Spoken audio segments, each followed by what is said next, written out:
Good morning students. आज अपने 9th class का जो अध्याय नंबर 6 चल रहा है उसी के आगे पढ़ेंगे अपन। अध्याय नंबर 6 उत्तक। और उत्तक के अंदर अपन पढ़ रहे थे आपके पादप उत्तक कंप्लीट कर लिया अपन ने, और जंतु उत्तक पिछली क्लास में पढ़ना शुरू किया था। जंतु उत्तक के बारे में पढ़ना शुरू किया था आपके पिछली क्लास में। जंतु उत्तक को अपन ने 4 भागों में बांट कर पढ़ा, जिसके अंदर अपन ने पहला स्टार्ट किया था आपके एपिथेलियमी उत्तक।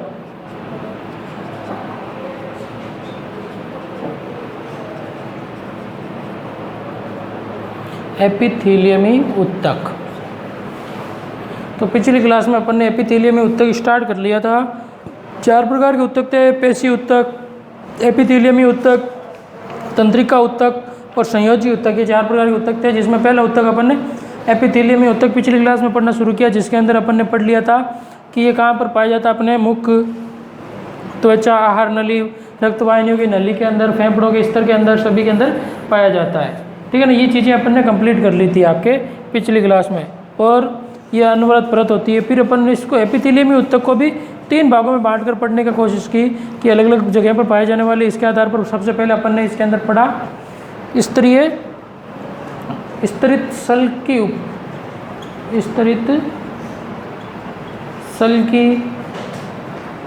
एपिथेलियमी।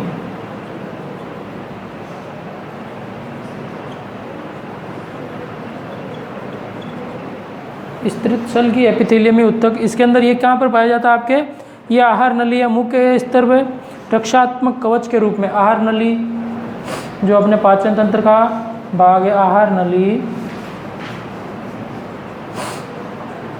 नली है ना।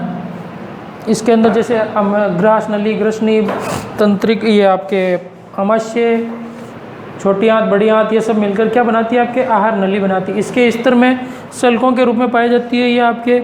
इसके अलावा अपने सल्कित की बात कर रहा हूँ मैं, आपके आहार नली के अंदर पाई जाती है रक्षात्मक कवच के रूप में। इसके अलावा अपनी त्वचा के अंदर, कहाँ पर, त्वचा, अपनी जो स्किन है इसके ऊपर अंदर एपिथेलियमी कोशिकाएं कटने फटने से बचाने के लिए ये किसका कार्य करती है आपके सल्कित एपिथेलियमी उत्तक। ये अपने रक्षात्मक कवच के रूप में कार्य करते हैं। किसके अंदर, रक्षात्मक कवच के रूप में। यही बात समझ में। जैसे अपने अंदर यहाँ पर ये एपिथेलियमी जो सल्क हैं, जैसे अपन त्वचा के ऊपर देखते हैं, ये अपने कटने फटने से बचाते हैं, जल्दी से रिपेयर करने में कार्य करते हैं, तो रक्षात्मक कवच के रूप में कार्य करते हैं स्तरित सल की एपिथेलियम उत्तक। और कहाँ पर पाए जाते हैं, जैसे आहार नली और त्वचा के अंदर स्तरों के रूप में पाए जाते हैं। ठीक है ना। ये अपन ने बात की पिछली क्लास में। इसके अलावा और आपके जो ये हैं एपिथेलियमी उत्तक कटने फटने से बचाने के लिए कई परतों के पैटर्न में व्यवस्थित होते हैं। और एपिथेलियमी ये क्या होते हैं, इनको स्तरित एवं सल्की इसलिए कहते हैं क्योंकि ये परतों के रूप में पाए जाते हैं। कैसे, परतों के रूप में पाए जाते हैं। यही बात समझ। परतों के रूप में एकदम फिक्स पैटर्न में फिक्स इनका पैटर्न होता है। पैटर्न में क्या होता है, ये व्यवस्थित रहते हैं। इस कारण इनको क्या कहा जाता है, इस कारण इनको अपन क्या कहते हैं, स्तरित। मतलब स्तर का मतलब स्तर के रूप में पाए जाते हैं, परतों के रूप में स्तरित। और सल्क इसके ऊपर हल्के हल्के सल्क होते हैं, इसके कारण स्तरित सल्कित एपिथेलियमी उत्तक कहलाते हैं। आगे बात समझ में आपको, एपिथेलियमी उत्तक कहलाते हैं।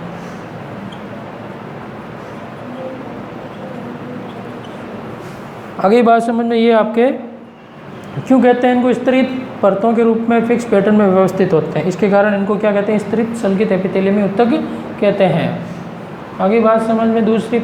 और ये कहाँ पाए जाते हैं आपकी ज़्यादातर, आहार नली के अंदर। जो परतों के अंदर आहार नली है, नलिका का संरचना होती है अपने क्या होती है, मुख गुहिका से लेकर ग्रास नली से होते हुए अपने अंदर ग्रसनी, ग्रास नली, फिर अपने अंदर आमाशय से फिर छोटी आंत, बड़ी आंत, है ना, बड़ी आंत से होते हुए फिर वापस आपके ये इस प्रकार से व्यवस्थित होता है, गुद्दा तक पाए जाते हैं। यही बात समझ में। तो स्तरित इस परत के अंदर, नली के अंदर, सल्कों के रूप में परत के अंदर, और आपके त्वचा के अंदर पाए जाते हैं। तो इस प्रकार से अपन ने बात कर ली इसके संदर्भ में कि ये कहाँ पर पाए जाते हैं और किस प्रकार की होती है स्तरित सल की एपिथेलियम। इसके अलावा दूसरी एपिथेलियम की बात करें तो पक्षमा भी,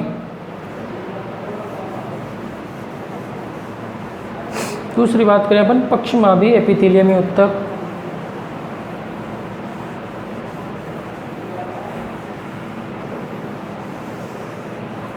नंबर 2 बात करूं मैं आपके, इसके अंदर बांट के बात करेंगे अपन पक्षमाभी स्तंभाकार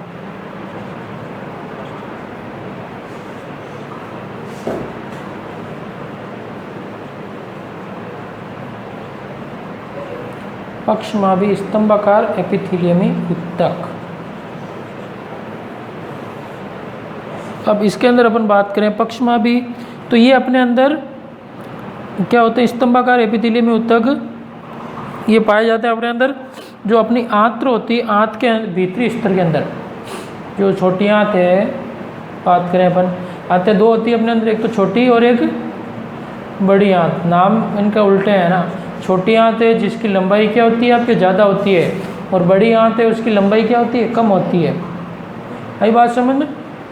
तो छोटी आंत की तो लंबाई क्या होती है, ज़्यादा होती है, और बड़ी आंत की लंबाई कम होती है। छोटी आंत की लंबाई क्या होती है, ज़्यादा होती है। और ये कहाँ पाई जाती है, अपने पाचन तंत्र का भाग है। तब छोटी आंत के अंदर ये पक्षमाभी स्तंभाकार एपिथेलियमी ऊतक कहाँ पाए जाते हैं, छोटी आंत के अंदर। जो अवशोषण है, स्त्राव होता है। जैसे अपन क्या करते हैं, छोटी आंत के द्वारा क्या, इन आंतों के द्वारा क्या किया जाता है, एक तो जो भोजन के अंदर पदार्थ होते हैं उनका अवशोषण किया जाता है। जैसे अपन भोजन करते हैं तो उस भोजन का क्या होता है, पाचन होता है आमाशय छोटी आंत से होते हुए। उसके अंदर जो उपयोगी कंटेंट होते हैं, उपयोगी कंटेंट को क्या करते हैं, ये आंत की जो भित्तियाँ होती है वो उसका अवशोषण करती है, जिससे अपन को क्या मिलती है, उनका ग्लूकोज बनकर अपन को क्या मिलती है, ऊर्जा मिलती है ना। भोजन अपन किस लिए करते हैं, अपन एनर्जी के लिए तो करते हैं। अगर भोजन एक दिन नहीं करेंगे तो क्या हो जाएगी, आपके अंदर कमजोरी आ जाएगी, चलने की क्षमता खत्म हो जाएगी धीरे धीरे, है ना। सारी चीज़ें अपने अंदर कमजोरी आ जाएगी, बीमारियां लगने लग जाएगी।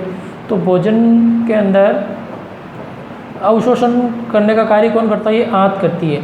इसके अलावा इसके द्वारा और क्या किया जाता है, छोटी आंत एवं बड़ी आंत, इनके द्वारा क्या किया जाता है, आपके अनेक एंजाइमों का स्त्राव भी किया जाता है। क्या किया जाता है, एंजाइमों का स्त्राव किया जाता है। एंजाइमों का क्या करते हैं, वो स्त्राव भी करते हैं। तो वो एंजाइमों के स्त्राव करने में और अवशोषण करने में ये पक्षमाभी स्तंभाकार एपिथेलियमी ऊतक होते हैं, जो आंत की कौन सी जगह पर, भीतरी स्तर पर, भीतरी स्तर पर पाए जाते हैं ना। भीतरी का मतलब अंदर वाले भाग के अंदर पाए जाते हैं ये। और ये लंबी एपिथेलियमी कोशिकाएं मौजूद होती है इसके अंदर।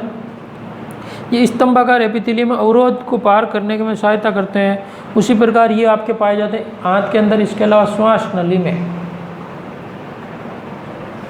श्वास नली होती है, जैसे अपन श्वास लेते हैं तो श्वास नली में भी स्तंभाकार ऊतक पाए जाते हैं, पक्षमा बोलते हैं इनको। एक तो आंत के अंदर हो गई, इसके अलावा श्वास नली में दो चीज़ें हो गई। जैसे अपन स्तरित कहाँ पाया जाता था, आहार नली के अंदर, इसके अलावा त्वचा के अंदर। और पक्षमाभी स्तंभाकार ऊतक कहाँ पाए जाते हैं, छोटी आंत, बड़ी आंत, श्वास नली, इनके अंदर क्या होते हैं। जैसे अपन, मैं आपको छोटी आंत की संरचना बनवा के बताऊँ। ये मैन अपन ने छोटी आंत का कोई भाग काटा तो इसके अंदर क्या होता है, ऐसे उंगली नुमा ऐसे उभार पाए जाते हैं, ऐसे माइक्रोविलाई। आई बात समझ, ये ऐसे उभार पाए जाते हैं, ये ऐसे उभार पाए जाते हैं इसके अंदर। ये इनको बोलते हैं, ये बने हुए होते हैं आपके किसके, पक्षमाभी स्तंभाकार एपिथेलियम ऊतक। ये कार्य क्या करते हैं, जैसे भोजन करते हैं अपन, तो वो भोजन का जैसे कोई निवाला है अंदर की तरफ ऐसे आएगा, तो ये क्या करते हैं, भोजन का पाचन लगभग आमाशय के अंदर, छोटी आंत के अंदर ग्रहणी वाले भाग में हो जाता है ज़्यादातर भाग। तो उसके नीचे ये लगे हुए होते हैं, तो वो भोजन का निवाला इनसे टकरा कर क्या होता है, नीचे की तरफ जाता रहता है और चिपकता नहीं इसके अंदर, पहली बात तो। दूसरा, इनके द्वारा क्या किया जाता है, जो भोजन है इन माइक्रोविलाई के द्वारा क्या किया जाता है, भोजन का अवशोषण किया जाता है। क्या किया जाता है, अवशोषण किया जाता है। भोजन के अंदर जो उपयोगी पदार्थ हैं, जैसे विटामिन है ना, कार्बोहाइड्रेट, वसा, इनका अवशोषण किया जाता है। जो अपशिष्ट पदार्थ है वो धीरे धीरे छोटी आंत से बड़ी आंत में चला जाता है, और बड़ी आंत से गुदा के अंदर जाकर इकट्ठा हो जाता है, फिर अपन उसको मल के रूप में बाहर त्याग देते हैं। तो ये आपके भोजन का अवशोषण, इसके अलावा स्त्राव करने में, एंजाइमों का स्त्राव करने में भी कार्य करते हैं, है ना। एंजाइमों का स्त्राव करने में, किसका स्त्राव होता है, एंजाइमों का। ये बात हो गई। अब इसके अलावा अपन बात करें पक्षमाभी स्तंभाकार की बात करें, तो तो ये पाए जाते हैं। और आपके श्वास नली में, जैसे अपने अंदर श्वास नली पाई जाती है सी आकार की, उसके अंदर छल्ले होते हैं, उन छल्लों के नीचे प्राथमिक श्वास नली, द्वितीयक, उनके अंदर भी ये श्वास नली के अंदर पक्षमाप पाए जाते हैं, जो अपने अंदर श्वास के साथ में अपने जो अपन वायु ग्रहण करते हैं ऑक्सीजन के साथ में कुछ अशुद्धियाँ अपने अंदर चली जाती हैं नाक के अंदर, तो वो अपने अंदर पहले तो नाक या नासिका गुहा के अंदर भी क्या होते हैं आपके हल्के हल्के रोम होते हैं, जो उसको अपशिष्ट पदार्थों को या फिर जो धूल के कण हैं उनको क्या करता है अंदर जाने से रोकते हैं। इसके अलावा ये अपने अंदर उत्तकों की कोशिकाओं की सतह पर बाल जैसी रचनाएं होती है, जिसे अपन क्या कहते हैं पक्षमाप गति करते रहते हैं और श्लेष्मा को आगे स्थानांतरित करके शाप करते रहते हैं। तो पक्षमापी स्तंभाकार की बात की अपन ने छोटी आंत और बड़ी आंत और श्वास नली में। अगली बात समझ में, स्त्री तो आहार नली और त्वचा के अंदर पक्षमापी स्तंभाकार, पक्षमाप का मतलब क्या होता है, ये इस प्रकार के हल्के हल्के छोटे छोटे रोम निकले हुए होते हैं, उनको बोलते हैं पक्षमाप। अगली बात समझ में। तो दूसरी बात हुई आपके पक्षमापी स्तंभाकार एपिथेलियमी ऊतक। फिर अपन तीसरी बात करें और इसके अंदर तीसरी बात करें अपन तो पक्षमापी के बाद में एक और है आपके एपिथेलियम, ग्रंथिल एपिथेलियमी ऊतक। तीसरा ऊतक है इसके अंदर ग्रंथिल एपिथेलियमी ऊतक।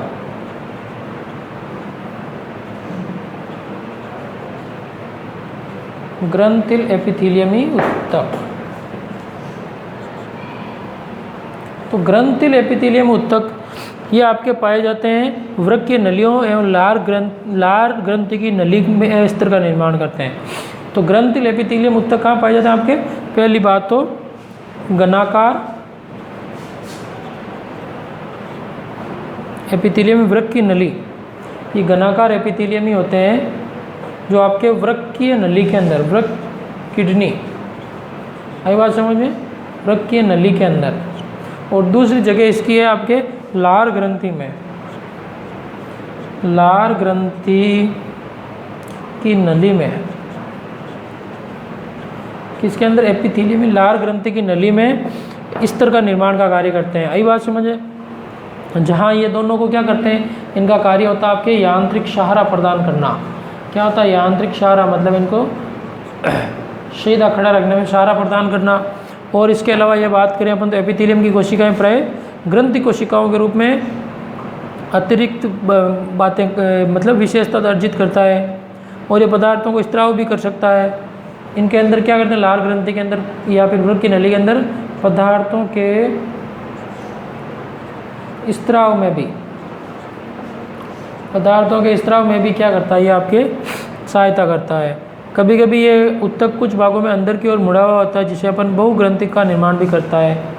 आई बात समझ। कभी कभी ये अंदर की तरफ मुड़ जाते हैं, जिससे बहुग्रंथियों का निर्माण भी हो जाता है और इसको अपन क्या कहते हैं, ग्रंथिल एपिथेलियमी ऊतक कहा जाता है। आई बात समझ, ग्रंथिल एपिथेलियमी ऊतक। तो इस प्रकार से एपिथेलियमी ऊतक की अपन ने 3 जगह पर बातें की, स्तरित शल्कीय एपिथेलियमी ऊतक, पक्षमापी स्तंभाकार एपिथेलियमी ऊतक और ग्रंथिल एपिथेलियमी ऊतक। देखो वापस एक बार, स्तरित शल्कीय एपिथेलियम आपके कहाँ पर पाए जाते हैं, ये आपके जैसे आहार नली, आहार नली तथा आपके त्वचा के अंदर, ठीक है। और पक्षमापी की बात करें अपन तो पक्षमापी पाए जाते हैं आपके आंत तथा श्वास नली में, किसके अंदर, अपनी आंत तथा श्वास नली में, आंत तथा श्वास नली में। और तीसरी बात करें अपन ग्रंथिल एपिथेलियम की, तो ग्रंथिल एपिथेलियम होता है आपके किसके अंदर, अभी बताया आपके ये लिखा हुआ सामने, एक तो वृक्कीय नली, किसके अंदर, वृक्कीय नली और लार ग्रंथि के अंदर, लार ग्रंथि की नली में। तो ये आपके 3 प्रकार के एपिथेलियमी ऊतक जो कहाँ कहाँ पाए जाते हैं, क्या क्या कार्य करते हैं, इनके बारे में अपन ने चर्चा की। आई बात समझ। इसी के साथ में ये आपके एपिथेलियमी ऊतक कंप्लीट हो गए, जंतु ऊतक का पहला पार्ट। अभी इसके 3 भाग और पढ़ने अपन को जंतु ऊतक का, दूसरा पढ़ेंगे अपन संयोजी ऊतक, फिर उसके बाद में पढ़ेंगे पेशी ऊतक, फिर उसके बाद में पढ़ेंगे अपन संयोजी ऊतक, पेशी ऊतक, फिर उसके बाद में अपन क्या पढ़ेंगे इसके अंदर, ये आपके तंत्रिका ऊतक, ठीक है। तो इस प्रकार से ये आपके तो स्तरित एपिथेलियमी ऊतक के भाग हो गए तीनों। एपिथेलियम ऊतक के 3 भाग कंप्लीट कर लिए अपन ने। फिर उसके बाद में अपन उसके आगे बात करेंगे आपके संयोजी ऊतक के बारे में। तो संयोजी ऊतक कंप्लीट करते हैं अपन आगे। मिटा दूँ ये चीज़ें तो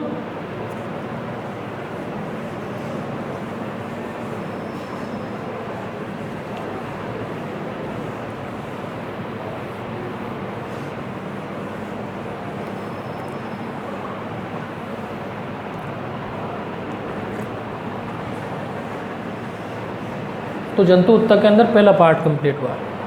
अब अपन दूसरे की बात करें, संयोजी ऊतक। तो पहला तो हो गया कंप्लीट। दूसरा बात करें अपन संयोजी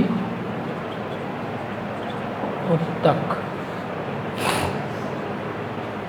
अब संयोजी ऊतक के अंदर अपन बात कर सकते हैं आपके सबसे अच्छा संयोजी ऊतक है आपके रक्त। यही बात समझ में। रक्त क्या है आपके? ब्लड एक प्रकार का संयोजी ऊतक है। क्या है? एक प्रकार का संयोजी ऊतक है। आगे बात समझ में। रक्त क्या है? एक प्रकार का संयोजी ऊतक है जिसके अंदर अपन ने बात की पिछली क्लास में। मैंने आपको बताया कि रक्त के विभिन्न भाग, ठीक है ना, रक्त के विभिन्न भाग बताए थे आपके।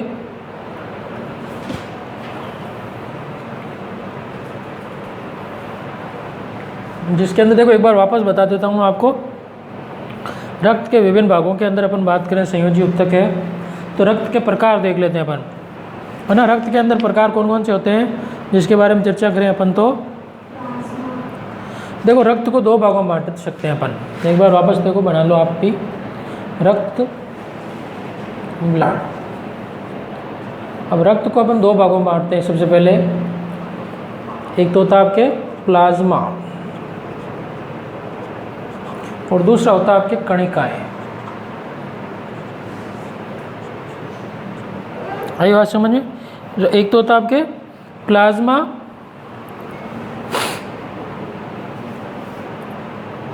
और दूसरा होता है आपके कणिकाएं।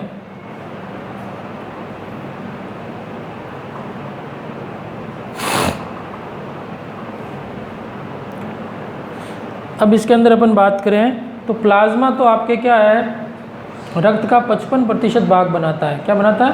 55%। और 45% भाग कौन बनाता है? आपके कणिकाएं बनाती है, कार्पोसेल्स। अब प्लाज्मा को अपन क्या कर सकते हैं, अगर इसका कंपोजिशन देखें तो इसके अंदर आपके 92% तो क्या होता है? आपके जल होता है। जैसे ये 55% है, अगर अपन इसको 100% माने तो पूरा प्लाज्मा किसका बना होता है? तो उसके अंदर आपके 92% तो जल होता है। 8% के अंदर क्या होते हैं आपके? कार्बनिक व अकार्बनिक, कार्बनिक व अकार्बनिक, कार्बनिक व अकार्बनिक पदार्थ होते हैं। आई बात समझ में। तो प्लाज्मा की बात करें अपन तो प्लाज्मा के अंदर 92% भाग तो जल होता है, 8% कार्बनिक एवं अकार्बनिक पदार्थ होते हैं। आगे बात समझ में। अब इसके बात करें अपन तो कणिकाओं को। तो कणिकाओं को अपन क्या करते हैं? प्लाज्मा किसे कहते हैं? इसकी अपन बात लाइन भी लिख सकते हैं इसके अंदर कि रक्त के तरल, बड़ा लिख दे रहा हूँ, रक्त के तरल आधात्री, रक्त के तरल आधात्री भाग को प्लाज्मा कहते हैं। आगे बात में। अब इसके अलावा प्लाज्मा में आपके और बात करें तो प्लाज्मा के अंदर आपके बांटे जाते हैं, इसको 3 भागों में बांट सकते हैं अपन। ये सॉरी, कणिकाओं को अपन 3 भागों में बांट सकते हैं। पहला भाग होता है आपके लाल रक्त कणिकाएं, लाल रक्त कणिकाएं। जिसको अपन शॉर्ट में कहें तो RBC, रेड ब्लड कार्पोसेल्स। दूसरा होता है आपके श्वेत रक्त कणिकाएं। श्वेत रक्त कणिकाएं जिसको अपन कहते हैं आपके WBC। और तीसरा होता है आपके प्लेटलेट्स।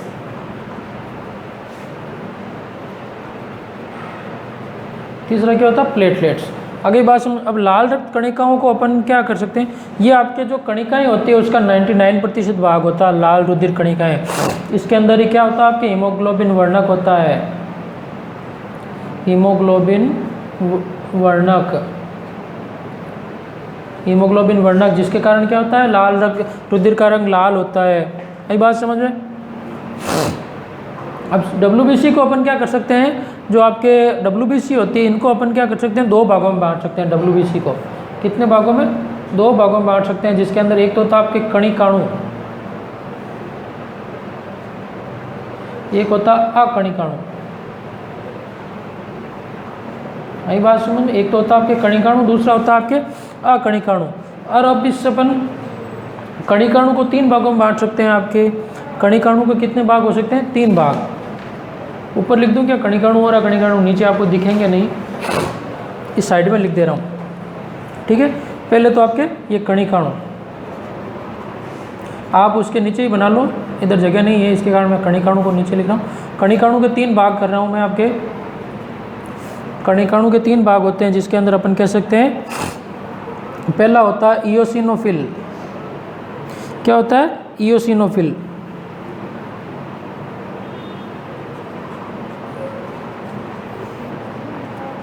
इयोसिनोफिल। दूसरा होता है आपके न्यूट्रोफिल, और तीसरा होता है आपके, इयोसिनोफिल हो गया, दूसरा हो गया न्यूट्रोफिल, और तीसरा होता है आपके बेसोफिल। यही बात समझे। तो यह तो हो गया आपके कणिकाणु के भाग। कणिकाणु किसका भाग है? WBC का, श्वेत रक्त कणिकाओं का। और आपके जब बात करें अपन अकणिकाणु की, तो अकणिकाणु के आपके 2 भाग होते हैं। दूसरा है आपके अकणिकाणु, ये तो हो गया पहला। और दूसरे की बात करूं मैं आपके अकणिकाणु।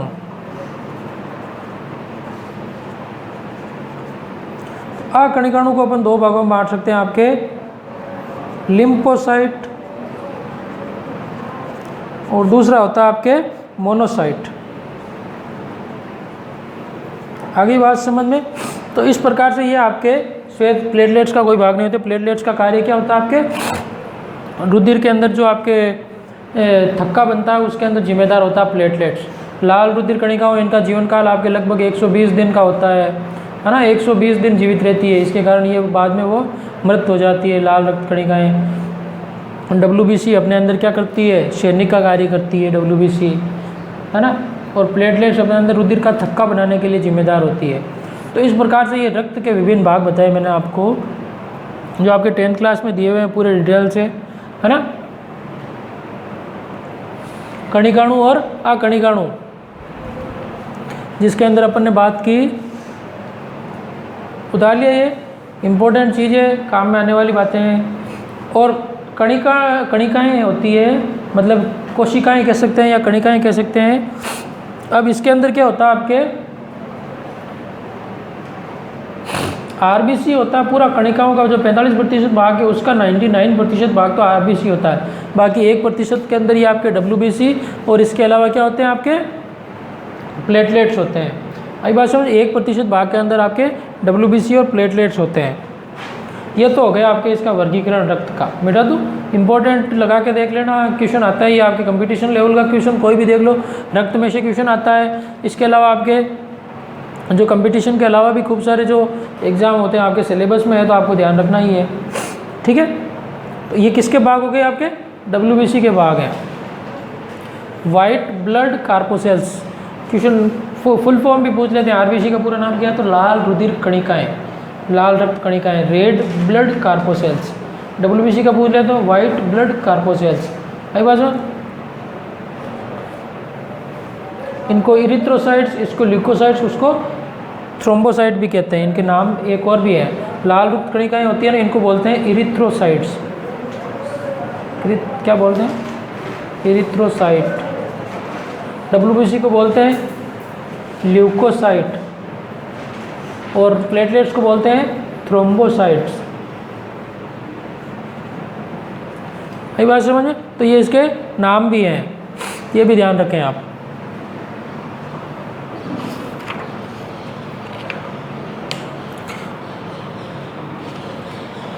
तो अब अपन बात करते हैं रक्त के थोड़े कार्य के बारे में।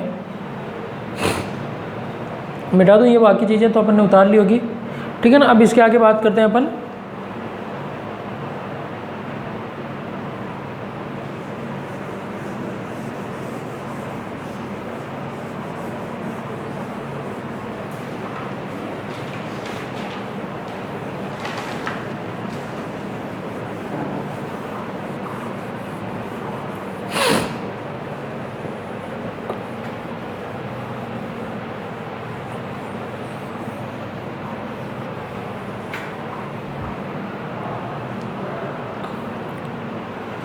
बात करें रक्त के कार्य के बारे में। तो रक्त क्या कार्य करता है?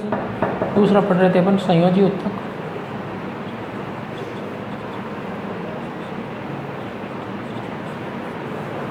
इसके अंदर अपन रक्त के कार्य पढ़ रहे थे। तो रक्त क्या करता है आपके? रक्त गैसों शरीर में, शरीर के पचे हुए, क्या है? शरीर के पचे हुए भोजन, शरीर के पचे हुए भोजन के अंदर भोजन, हार्मोन एवं उत्सर्जी, हार्मोन एवं उत्सर्जी पदार्थों को शरीर के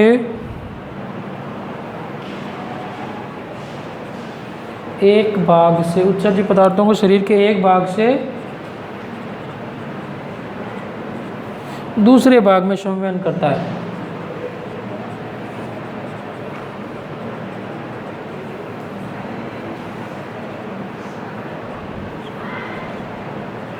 आई बात समझ में? रक्त क्या कार्य करता है अपने अंदर?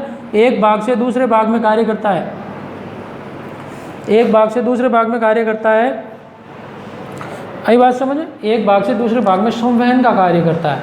मतलब जो रक्त गैसें होती है, अपन ऑक्सीजन का ग्रहण करते हैं, कार्बन डाइऑक्साइड वापस त्यागते हैं, तो वो रक्त उसका वहन करता है। कल बताया मैंने, ऑक्सीहीमोग्लोबिन बनाकर। इसके अलावा दूसरी बात करें अपन, तो ये आपके शरीर के अंदर पचे हुए भोजन, जो आपके अंदर हार्मोन, खूब सारे जो ग्लूकोज है उनका परिवहन करता है। भोजन ग्लूकोज बनता है, उसका परिवहन करता है।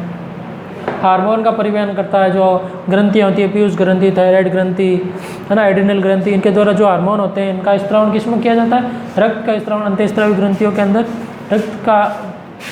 रक्त के अंदर आपके जो स्त्राव करते हैं, इसके वो अपन हार्मोन कहते हैं। तो ये हार्मोन का स्त्रावन उत्सर्जी पदार्थों को शरीर के विभिन्न भागों तक पहुँचाने का, उत्सर्जी पदार्थों को विभिन्न भागों में संवहन का कार्य करता है। तो इस प्रकार से ये आपके अपन ने बातें की। इसके अलावा और भी बातें हैं संयोजी उत्तक की, वो अगली क्लास में करेंगे। आज की क्लास में इतना ही, आगे की बातें अगली क्लास में।